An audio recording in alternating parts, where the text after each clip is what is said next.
Capitola, come to the coast with me. The sun and the sky are free. We'll play in the sand and sea. Capitola, paradise you'll adore.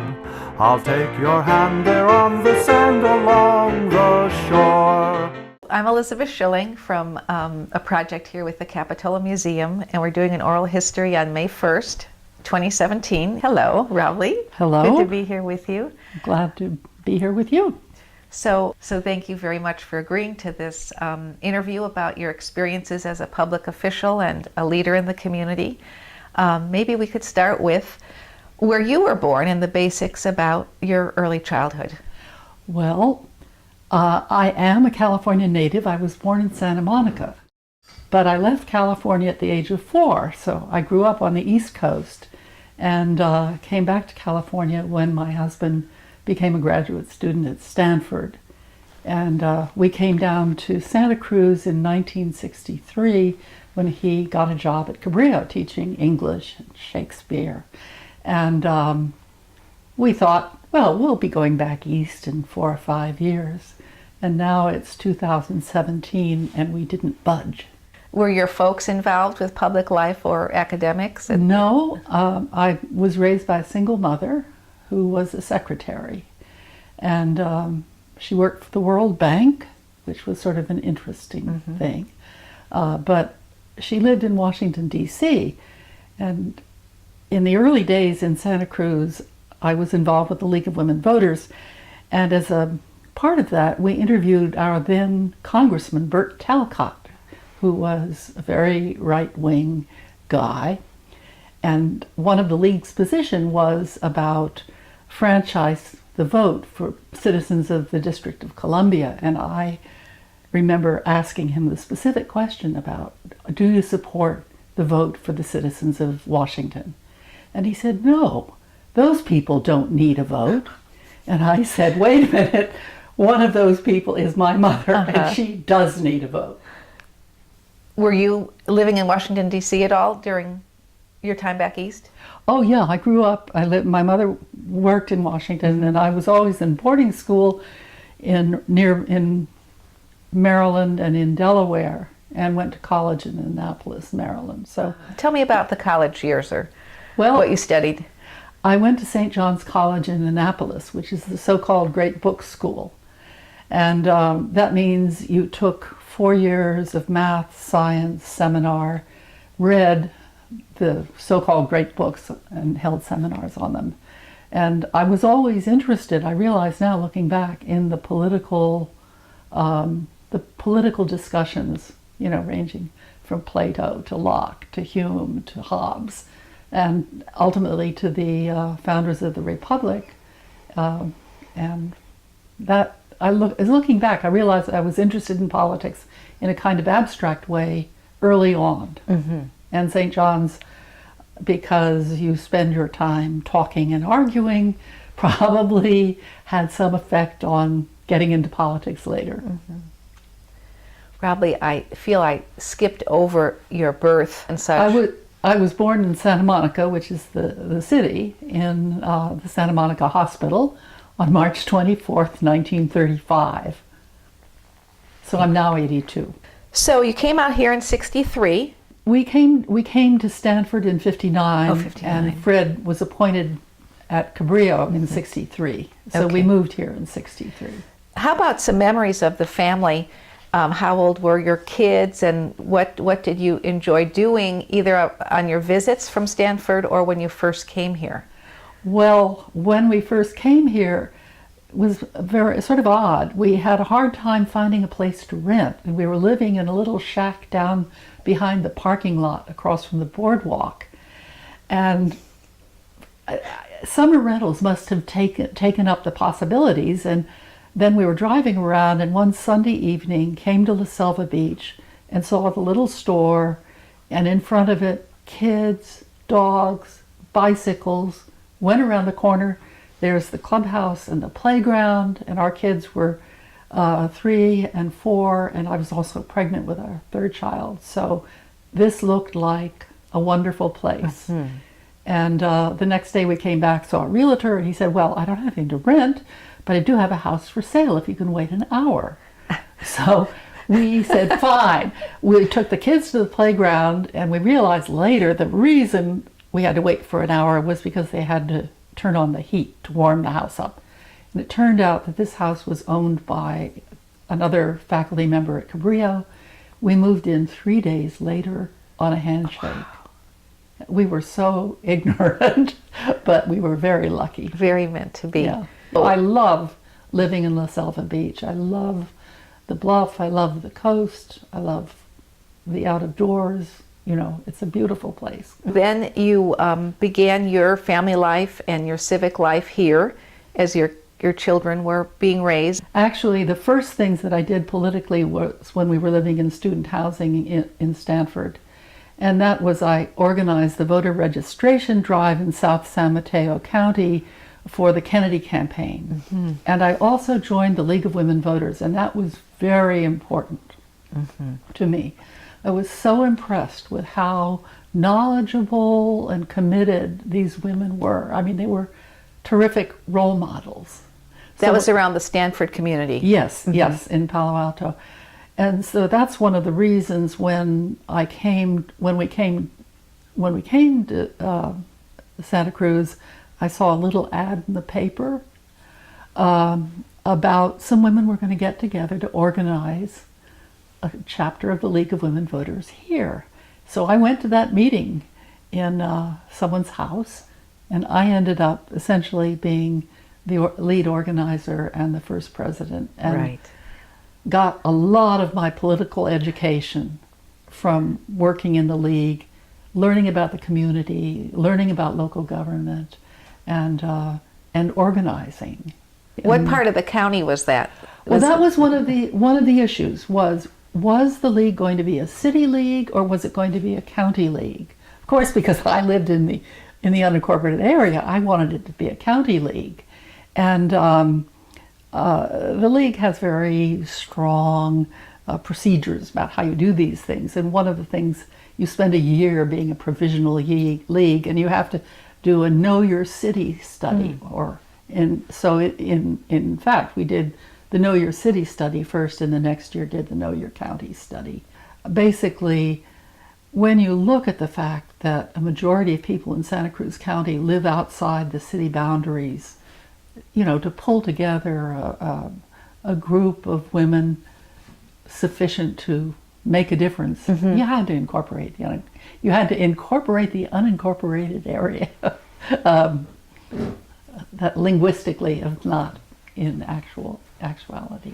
Well, that would have provided a structure for countywide politics. Oh, in absolutely. a way, it was pioneering some of those discussions. And the countywide politics were, of course, what drew me in, because I lived in the unincorporated area.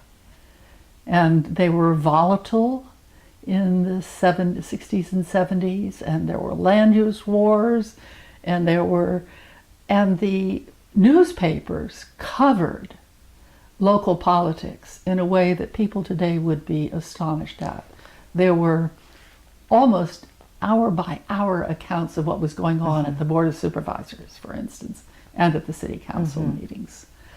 So I think for the public, you were able to access what was going on very immediately. And this community was in the process of making a major change.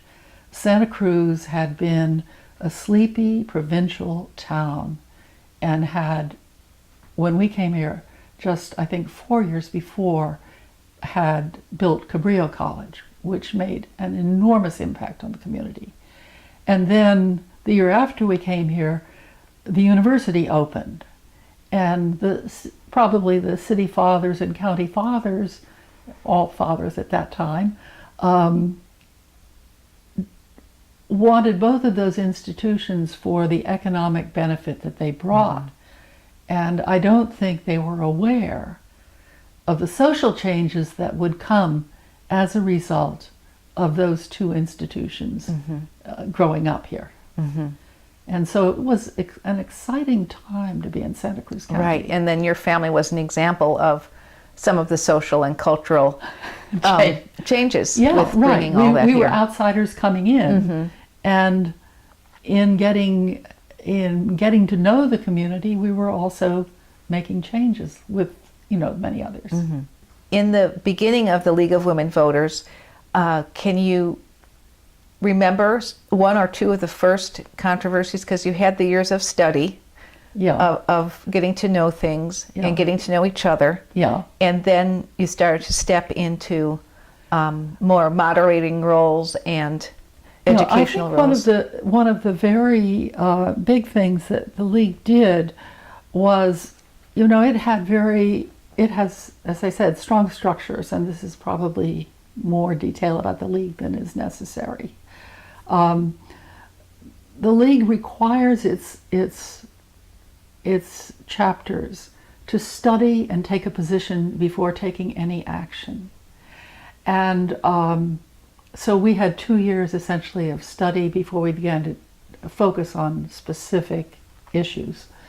For me personally, one of the examples of this was there was a bond measure for Cabrillo, and Bob Swenson, the president, wanted me to, I was the president of the League at that point, to become a supporter of the bond measure. My husband works there. I love Cabrillo. But because the League requires its board members to be absolutely nonpartisan, non-committed to issues that they haven't studied, I had to say no. And it was ironic, but an aspect of what the League was like. Did your service with the League and all that exposed you to have a link to you taking up the LAFCO role? Yes. The fact that I was a visible player in this organization, in this community, meant that I began being appointed to a sequence of county committees and commissions. The first one was the Single City Study Committee. Should Santa Cruz expand all the way to Capitola? It was a committee designed to fail. There were 60 members. And I remember that among the newcomers was, as I was, so was Celia von der Muhl. I think that was probably one of the early issues that she was involved with. But then I was subsequently appointed to the Transportation Commission, the Federal Revenue Sharing Committee, the Planning Commission, and then I was appointed to LAFCO. And LAFCO is one of the most powerful land use agencies in Santa Cruz, in all of the counties of California. And then you served on the Local Agency Formation Commission in various capacities, as the alternate, as the appointed. No, I was the public member. I was appointed as the public member, and then when I was elected to the board, I also served as the board representative. There were 2 board members, 2 city representatives, and a public member at that time. So that was the role that I had. And I was often the swing vote on issues. And do you think your tenure on LAFCO gave you a unique countywide perspective rather than a district orientation? Absolutely, and I think that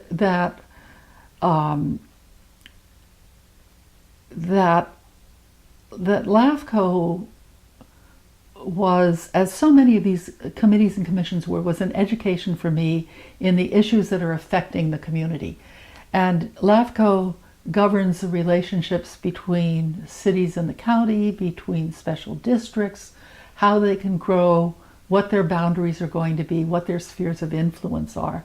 And so making those decisions, learning the rules of the road, meeting people in all of the cities, in the fire districts, the water districts. I mean, it gave me a real appreciation for an introduction to who was doing what within Santa Cruz County. So you would be geographically from this area, but very involved with Davenport, Central From Coast San Fire Lorenzo Valley to Watsonville. Yeah. And this was a place where the environmental issues which arose and became the center and focus of Santa Cruz politics in the late 60s, 70s, and 80s. This is, you saw it, you felt it, you understood it at this point. That was the stage. LAFCO was the stage for many of those. And, you know, in all of the things that I've done, the environmental issues have been preeminent. And the things that I think that together with others we've accomplished in this county in terms of environmental protection are sort of, for me, rooted in that experience in those days and the learning that I, you know, I was not a person going into these jobs with the expectation of going somewhere. My kids complain because I don't have goals, but it was more the experience that shaped where I went and what I did.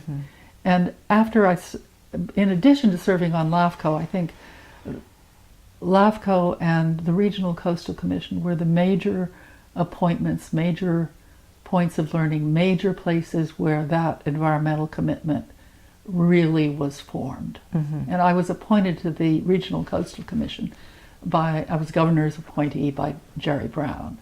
And that was a fascinating experience in terms of, and that was a place where in terms of the cities, we also were very involved because we had to approve the local coastal plans for each of the jurisdictions in the county. Well, that would be a good segue into Capitola's coastal involvement. And they did accomplish a local coastal plan that they could implement on their own. Was that under your tenure? Or? Oh, yeah. Theirs was, I think, fairly easy. They had already done their major expansion into undeveloped property. When we came here, 41st Avenue was cow pastures. And there was a big battle between Santa Cruz and Capitola about who was going to get those cow pastures and that potential for the urban commercial development, and Capitola got it. When we think about Capitola and your county service and intersecting with Capitola, because a Capitola resident would also vote for you as their superintendent. They could, most of them, up through about 42nd Street. It didn't go across. Oh, I see. But if you were in that, basically, Capitola residents were in the 2nd district. Yes. So a Capitola resident in that lined area could vote for a city council member and a supervisor. Right. So as you did that, did you, when you were running, can you recall any things you were doing in the city of Capitola or with your allies on the city council there? Well, one of my allies on the city council, someone whom I have the greatest respect for, is Bob Garcia. And I don't know if you've done an oral history with him, but you should, because he knows the city wonderfully.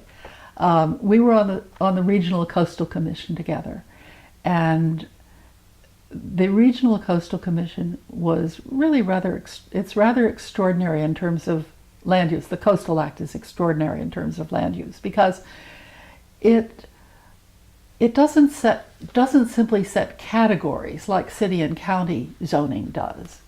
It requires that those categories meet standards, that they not damage coastal values. It is a much tougher kind of land use planning agency than the counties and cities general plans have. And I think that through working with the staff, the legal staff, we would meet from 8 in the morning till midnight once a week. And we dealt with 3 counties, with San Mateo, Santa Cruz, and San Benito, many cities. I think that that was an education in decision making, in one regard, in decision making where you were saying no to what some people wanted, which is a difficult thing to do for an official. But it was done in the context of the values embedded in the Coastal Act. And the time I spent with Bob Garcia on that commission was enormously valuable to me in terms of friendship and in terms of being with a public servant whose primary commitment was to public service. I mean, he had been a bag boy at Grady's Market when he ran. Right. He knew everybody in town, and he listened. And he just extraordinary man. So your service with him would have overlapped some of the Wingspread discussion. Yes. Okay. Yes. So let's go into that a little bit in detail, because that literally would border Capitola. Yes, and exactly. it was county land or state land. It was county. But abutting up to the village of Capitola. Right. It was private property at that point, and was immediately adjacent to Capitola. So that project was proposed as a condominiums and residential with a performing arts center mixed in by Ryland Kelly. Yeah. Okay. So where were you when this proposal came in? I don't know if an application had been made before I came on the board. I'm not sure of that history precisely, but all of the action on it was during the period in which I was on the board. For me, there were two significant issues with that project. One was the issue of the environmental aspects of the property, and the other was the issue of the public benefits. I think it's interesting to note that Cabrillo was sited precisely at the center point of Santa Cruz County in order to balance the competing interests and personalities and disputes between Watsonville and Santa Cruz. And Cabrillo has always been a place where everybody in the county was comfortable. This property was immediately across the freeway from Cabrillo, and it had the potential to share in that sense of being, for public facilities, of being in the place where the county, the entire county community was comfortable coming. So that's one reason why the public benefits. You supported that aspect of the project. The project divided the community enormously, significantly. There were those who supported it, and I think the support was largely tied to the public benefits that could come with the public access part for the condominiums or hotels. There was an economic benefit, but that really didn't surface a lot in the controversy. The tip of the discussion was around people who said this land should be untouched forever, and people who said there are public benefits here that are important and valuable. And I had the feeling, and as I was the third vote always on matters of controversy, I had the feeling that I had to be extremely careful in making a decision about this project. The people who supported me were divided in half. I could not say, okay, my constituents are telling me I need to vote this way. I had to make a judgment, and I resisted making any commitment on that project until I had been through all of the public hearings. And at that point, I came to the conclusion that if a substantial added conditions on the project to assure the public benefits and expand them was made, that I would support the project. And another portion of the reason that I came to say that I would support the project is that when you looked at the environmental issues on that land was not pristine. That land had been farmed, as all of that coastal plateau had been farmed. And it was definitely tremendously valuable as access to the coast. And the Coastal Act calls for increasing access to the coast. And so that although it became an environmental issue, I believe that if you look at the reality of that specific parcel of land, apart from the neighbors not wanting to develop it at all, which is understandable, it happens everywhere, that the public benefits of having a performing arts center, and in my conditions, I wrote an extremely long additional set of conditions to the project beyond what the commission and the staff had brought forward, and increase the public benefits. They would have included not only a performing arts center, which Santa Cruz does not have an adequate performing arts center to this day. They would also have added significant number of playing fields, and the Mid-County was and still is very, very short of the kind of facilities particularly for children's sports and adult sports.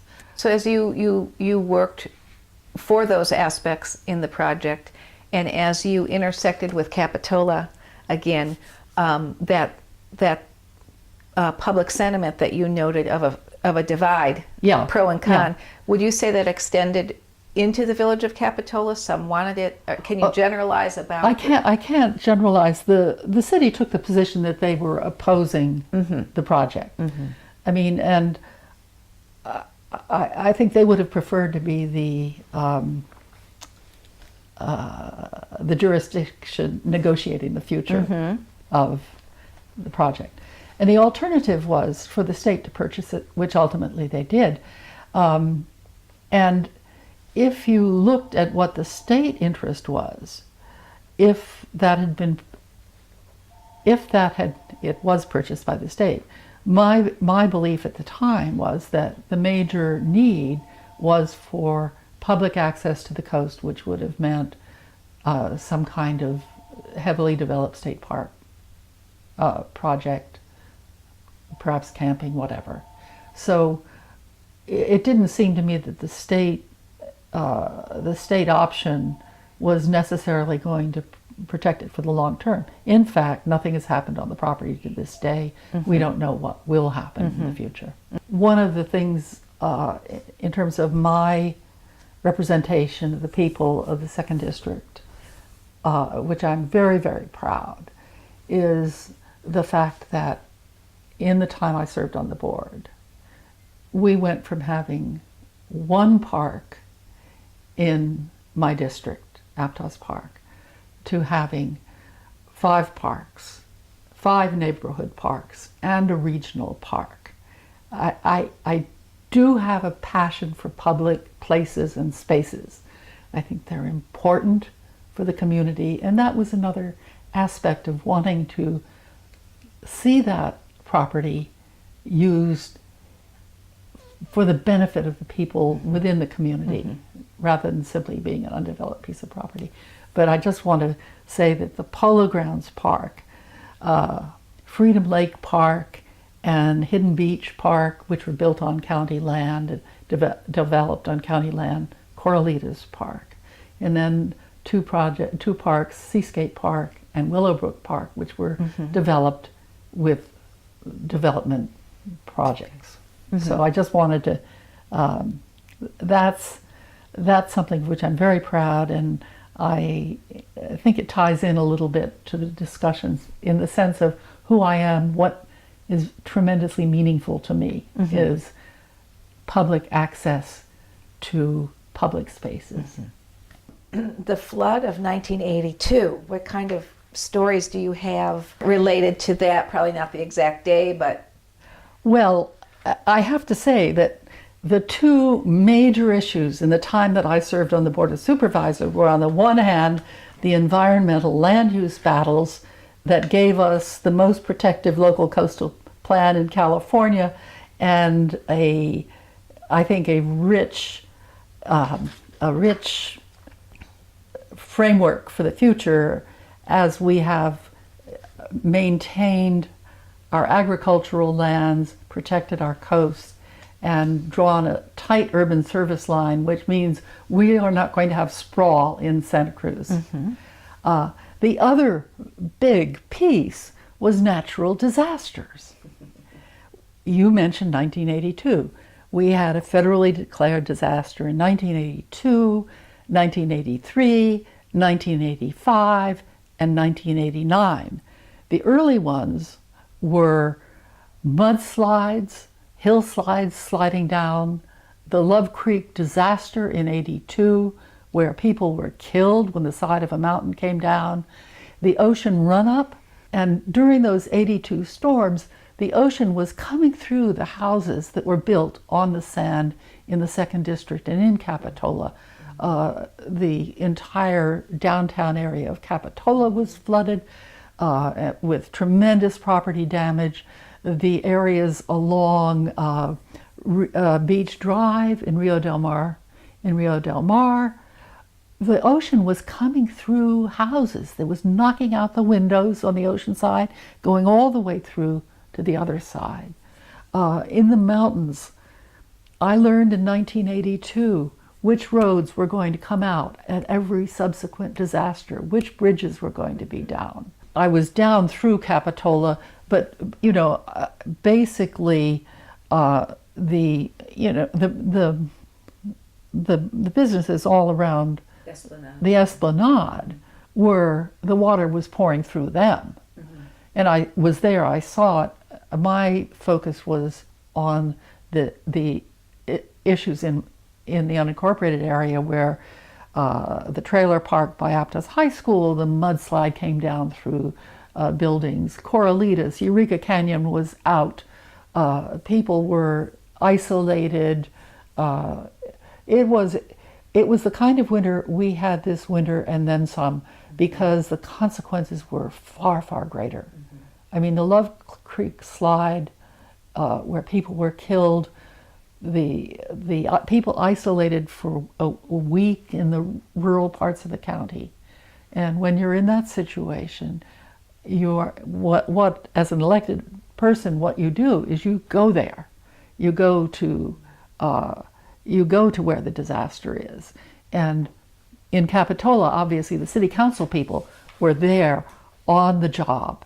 And Santa Cruz County was very fortunate to have Leon Panetta as our congressman in those years, because he would hold a meeting every Saturday, and then he would have all the federal and state agencies there, and all of the local reps, and we could say, okay, you've told us you're doing X and you're not. We need this, and he could muscle them into responding because he was chairman of the budget committee.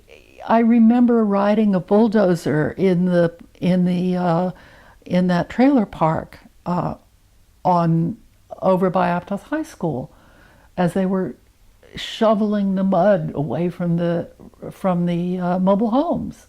I remember going at one point on Eureka Canyon Road where the road was at. I remember being up there with Public Works, and they had a line across almost completely divided portion of the road in order to get, and using that line to get over, to get up, to see what was happening up above. When disasters strike, and you have to go there, you have to be there, you have to understand what is happening to people. And those were important.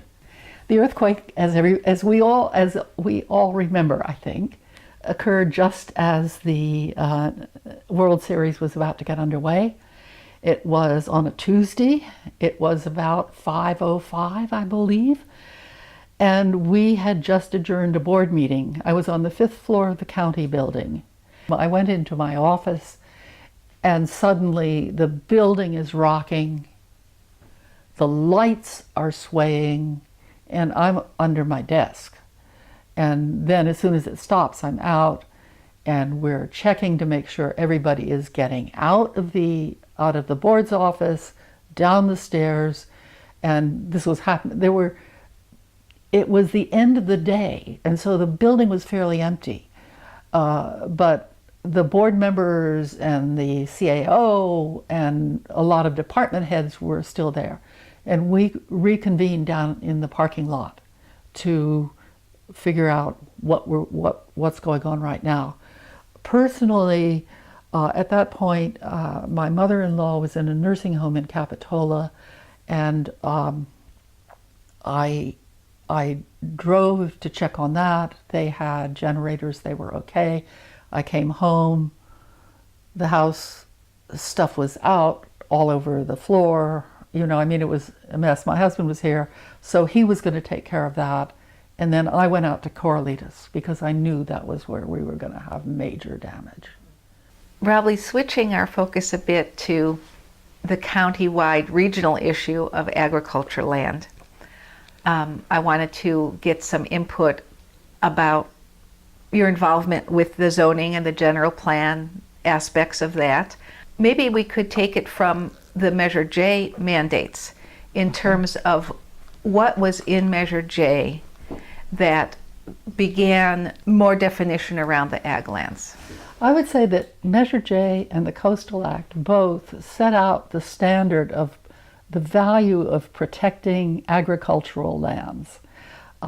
Clearly, Santa Cruz has always been a community where agriculture plays an enormous part of its economics.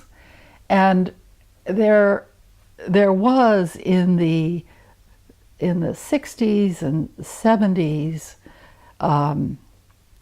we saw what happened in the Santa Clara Valley when urban growth sprawled over agricultural land. And it absolutely destroyed the agricultural industries over there. The awareness of that, which shaped state law and local decisions, made it clear that we needed to do something different. And Measure J and the Coastal Act, again, made that very explicit and required it. So the protection of agricultural land is, it's critical environmentally, it's critical economically. And the decisions that were made in the 80s in terms of the general plan, and the Coastal Act, local coastal program, absolutely have protected agricultural land in Santa Cruz County. I think it's very interesting to look at, you can look at Watsonville, because Watsonville is surrounded by agricultural land, and it's supported by the economics of agriculture. But within the city of Watsonville, the spirit of expansion in the 70s was high. And their motto was, from the mountains to the sea. Essentially, let's pave over the agricultural land and build housing and industry. And the actions taken by decision makers at LAFCO, at the county level, and at the Coastal Act level prevented that. We drew a tight urban service line, which means you are not going down the coast. We prevented the Soquel Creek Water District from extending pipes all the way down to the Pajaro River, and this has absolutely prevented the urban development of that area and the impact that would have on agricultural land. I think I think we did a good job of protecting agricultural land. And if we had not made those hard decisions, our agricultural land would have met the same fate as the agricultural lands of Santa Clara County. I'm very proud of that. Yes. Very great sweep of that. Now, was one set of laws more influential or setting the pace? Was Measure J first, the Coastal Act turning I think that the turn came with the establishment by state law of the requirements of local jurisdictions to do spheres of influence. That's too much detail, but essentially it put it on the plate for us to make the decision about how we were going to permit cities and special districts to grow, and we needed to take into account the issues of agriculture. So it happened there. It happened with Measure J, which really stemmed from concerns about North Coast agriculture in large part, and from the Coastal Act, which demands the protection of agricultural lands. And one of the interesting things is that the Farm Bureau of Watsonville, which people have regarded as a very conservative organization, the farm bureaus usually are, became one of the most important protectors of agricultural land in Santa Cruz County. And I mean, they saw the need to protect their economic base, and they were allies with environmentalists in doing just that. I think that's a very interesting piece of. Do you have an example of that? Well, if you look at the proposals for annexation of ag lands since the 70s, since the 80s actually, you will find the foremost spokesperson for their preservation is the Farm Bureau. And the Farm Bureau holds a lot of sway. When you talked about the spheres of influence from the state, what legislation was that, or how was that enforced at the local level? How did you have to prove that you had a sphere of influence study? Well, the requirement was in state law to adopt spheres of influence for cities and special districts. And therefore, LAFCO, which is a creature of state law, not local law, had to do those things. And the specific decisions that were made, and particularly in the Pajaro Valley, where the city saw the agricultural land as the easiest to develop, it's immediately adjacent to their boundaries, they wanted their sphere of influence to be, as they said, from the mountains to the sea. And what LAFCO did was they said, you're not going to annex over into the coastal zone on the ocean side of Highway 1, and you're not going to go beyond Corralitos Creek on the side toward the mountains. Holding those boundaries when various annexations, whether it was the Franich property, probably was a big one, came along, meant that ultimately the developers realized that they're not going to get that annexation into those ag lands, and they've stopped doing it. I think you have not seen there has not been one significant violation of the urban service line or of encroachment onto ag lands in the last, since 1980, essentially.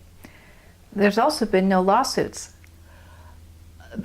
Ultimately, so they could have been. They can't be violated till you've changed the law or changed. Well, you've changed the understanding at the community level through your actions to the point that a new reality has set in. That is that there are certain lands in this county that are sacrosanct.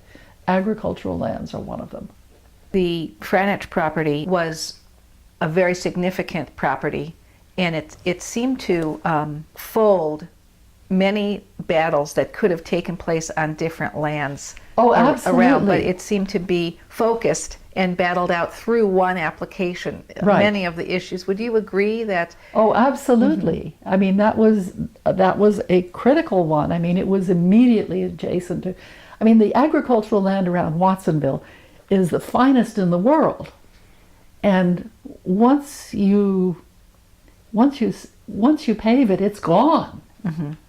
And the Franich application brought that issue up very high profile, and it also involved the hopes and dreams of people in the community who had wanted to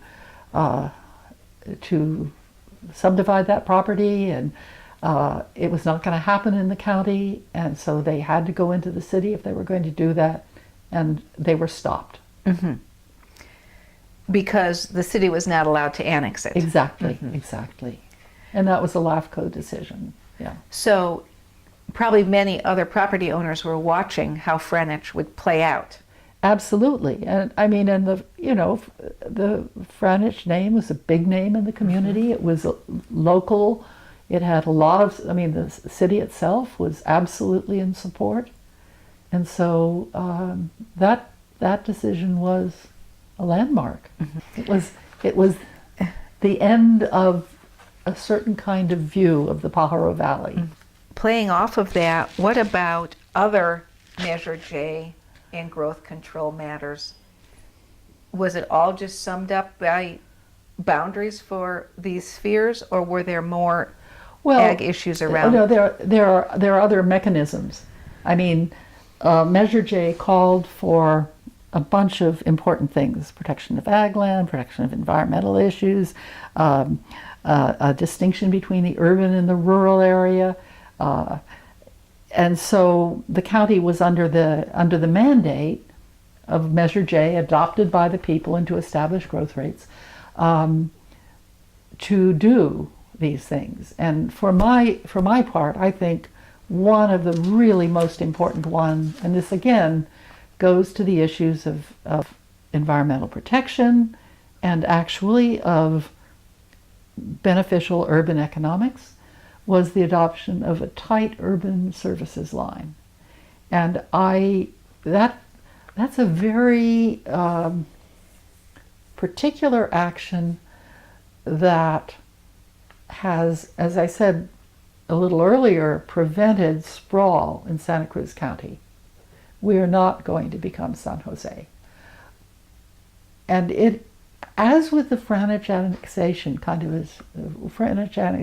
of symbol of the end of the drive to urbanize the Pajaro Valley, the urban service line, it recognizes that development should take place in places where there are services in place for it, and should not extend out so that there will be massive expansion of services into the difficult areas to serve, the mountains and hills.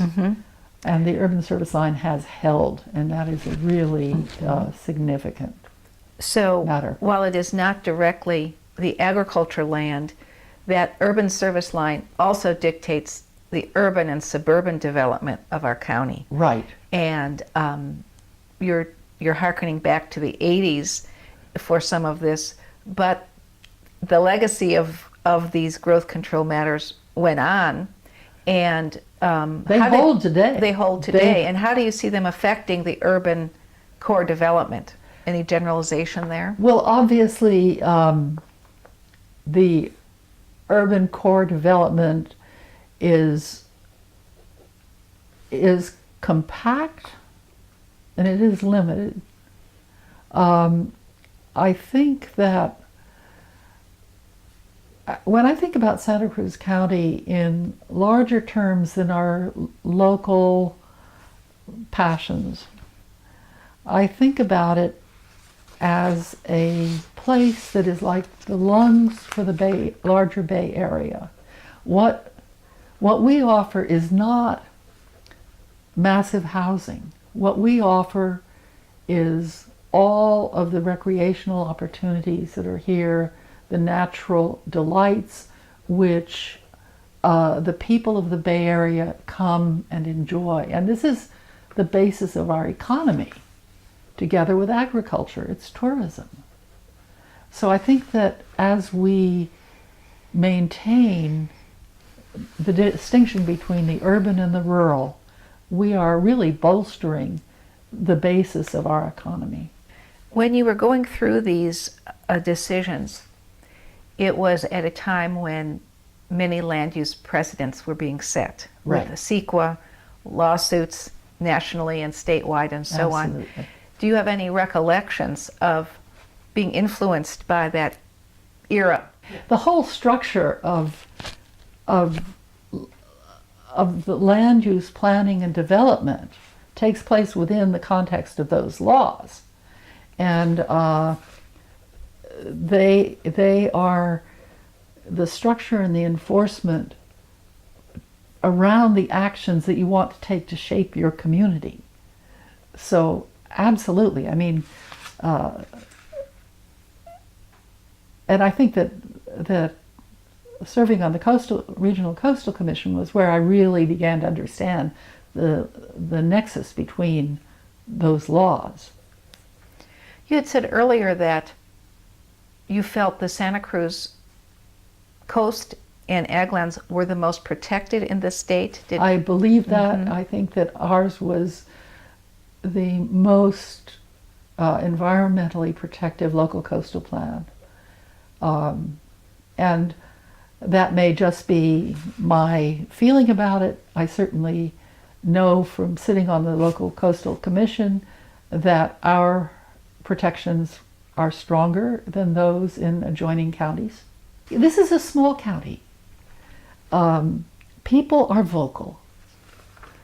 People in this county wanted strong protections of the natural resources.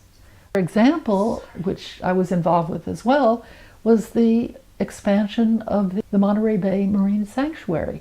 Leon Panetta appointed me to the committee that was developing the parameters for it.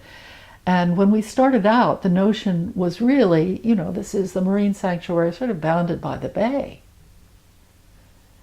We ended up, because of public pressure, making a recommendation that was put into federal law that the Monterey Bay Marine Sanctuary goes all the way up to the Farallon Islands.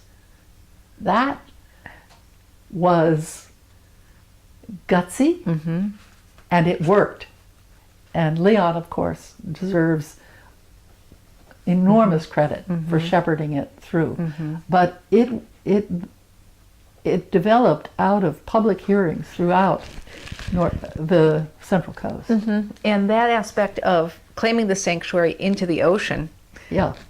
Well, how does that affect the land side of the sanctuary? Well, obviously it affects what can be developed on shore. If it's going to damage the sanctuary, that could, you know, that will not be approved. It's the regulatory framework for proposals that come in. Certainly, the one thing that you have to think about immediately is offshore drilling is not going to happen in the Monterey Bay Marine Sanctuary or up to the Farallons.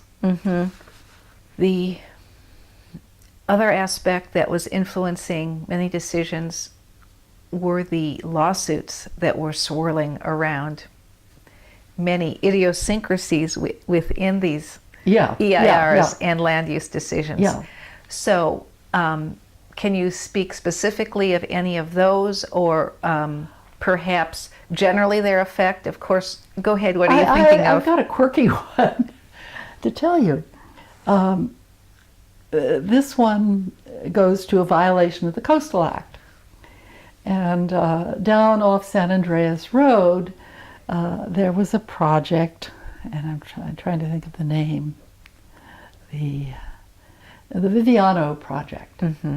This was a massive house up on the bluff overlooking the ocean, and this was obviously in my jurisdiction.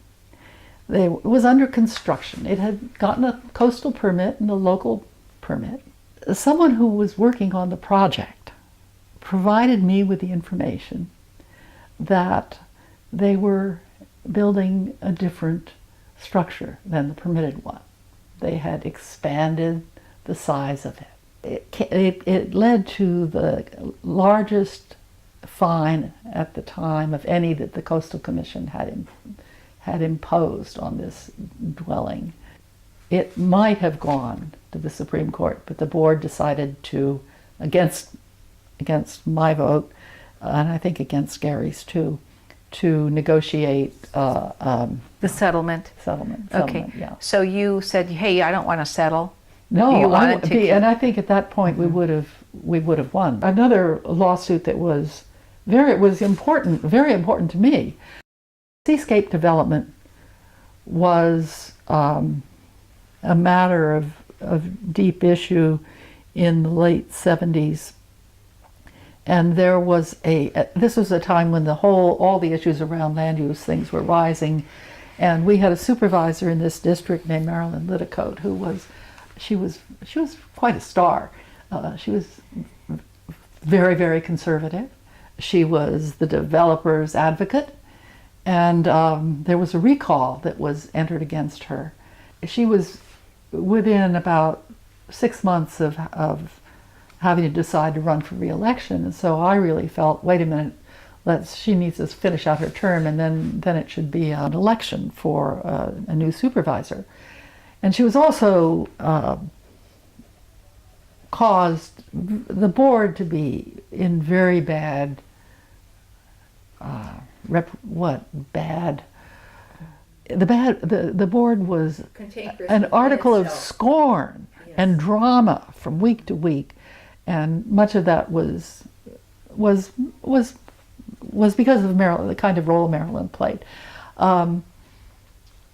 So the board settled a lawsuit about the development project, and the recall began maybe in June of '79, but it wasn't until midsummer that the news broke that the Board of Supervisors in executive session had settled the lawsuit, and one of the terms of the settlement was that the Seascape Corporation, at this time, there was a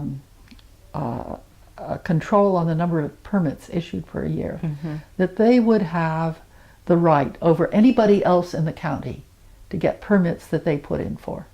And to me, that was an absolutely terrible decision, unjust to all the rest of anybody in the county who wanted to develop something. And at that point, that caused me to agree to run in the recall election, and then from that, in January, I decided to run for supervisor. So that was a lawsuit that was significant for the county. It was also a lawsuit that was significant for me in terms of pushing me into politics. Again, back to the Franich property. Within that, there were groups threatening to sue each other, such as Mary Hammer leading the Environmental Defense Fund. Yeah. And that was trying to stop some LAFCO compromises, as I understand. It brings out the environmental lawsuits you might have, even though you were representing and spoke of your own ethic around environmental protection. There were probably times when you were sued by environmentalists. Oh, yes. The lawsuits are the opportunity to bring into question decisions that are made. And that's, just, no matter which side they come from, that's a valuable tool for a democracy.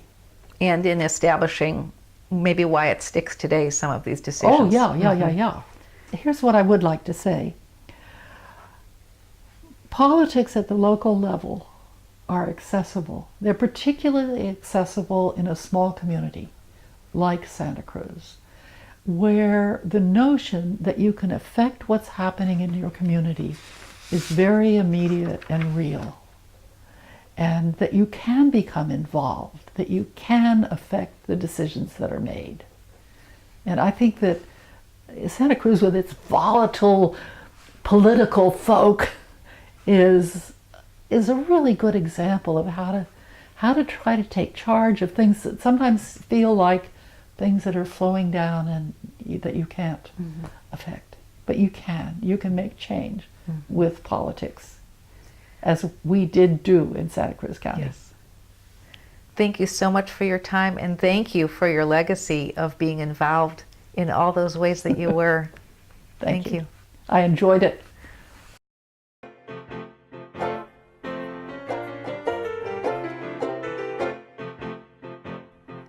Capitola, come to the coast with me. The sun and the sky are free. We'll play in the sand and sea. Capitola, paradise you'll adore. I'll take your hand there on the sand along the shore. Capitola, over the bridge we'll go. We'll capture the sunset glow and wait for the creek to flow. Capitola, sway to the ocean's roar. Beside the strand we'll hear the band down by the shore. Capitola.